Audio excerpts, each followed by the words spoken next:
আমি আপনাদেরকে এবার মশার তাড়ানোর দোয়া শেখাবো। কোন দোয়া পড়লে মশা ভাগে এটা আমি আপনাদের শেখাবো।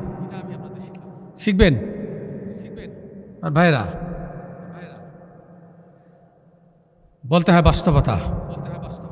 আমাদের সমাজে পরিবেশ পরিস্থিতি ঘটনাচক্রে এক গরিব মানুষ মাদ্রাসার 4টি ছাত্রকে দাওয়াত করেছে। উদ্দেশ্য ছিল তার বাড়িতে মশা আসে, মশার কামড়ে থাকতে পারে না। সাধারণ মানুষের একটা চিন্তাধারা, আলেম ওলামা দোয়া করলে মশা চলে যাবে। কতটুকু সরলতা! গ্রামের মানুষ এই সরলতা নিয়ে বসবাস করে। অথচ সেই সময়ের একটা মশারির দাম ছিল 50 টাকা 60 টাকা।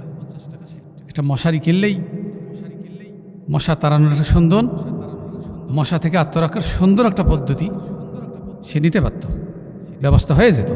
কিন্তু সেটা করেনি। না করে মাদ্রাসার 4টি ছাত্রকে দাওয়াত করেছে। আলেম ওলামা, মাদ্রাসার ছাত্র, তালেবুল ইলম দোয়া করলে মশা পালিয়ে যাবে। এই যে তার একটা বিশ্বাস। খাওয়া দাওয়া শেষে বাড়িওয়ালা সহ হাত উঠেছে, দোয়া পড়তেছে। এই 4টি ছাত্রের মধ্যে একটি ছাত্র ছিল চতুর, উপস্থিত জ্ঞান রাখে। সে দোয়া পড়তেছে আরবিতে, ইয়া আইয়াতুহাল মশাও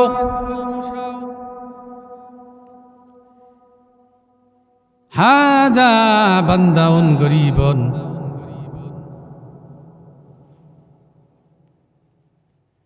লাইসা লাহু মশারিয়ন লা ফানফানানি ওয়ালা কামরানি। ভাইরা, এই দোয়াটা শুনে মনে হলো আরবিতে দোয়া করছে, আর কোনো সমস্যা নাই। বাড়িওয়ালা গেলাট, বাড়িওয়ালা সাধারণ মানুষ যাই বুঝলো, অন্ততপক্ষে ধারণা করলো, যাক হুজুর তালেবুল ইলম মাদ্রাসার ছাত্র আরবিতে দোয়া করছে, ইয়া আইয়ুহাল মশাও, হে মশা। বাড়িওয়ালা মহা খুশি। আমার ভাইরা, এইভাবে আমাদের দ্বারা আর প্রতারিত হইয়েন না। অর্থাৎ আলেমদেরকে যেমন শ্রদ্ধা করেন, এটাও যেমন আলেমরা যা বলে এলমিদি শিক্ষা করা ফরজ, এটাও শিখতে হবে। তা না হলে আরবিতে আপনাদের সামনে কিছু বানায়া দোয়া করলে আপনারা গেলাট হয়ে যাবেন। মশা কিন্তু তাড়াবে না, মশা কিন্তু পালাবে না, মশা ঠিকই থাকবে।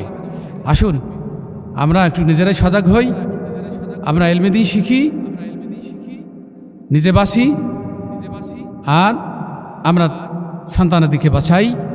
আল্লাহ পাক আমাদের সবাইকে তৌফিক দিক।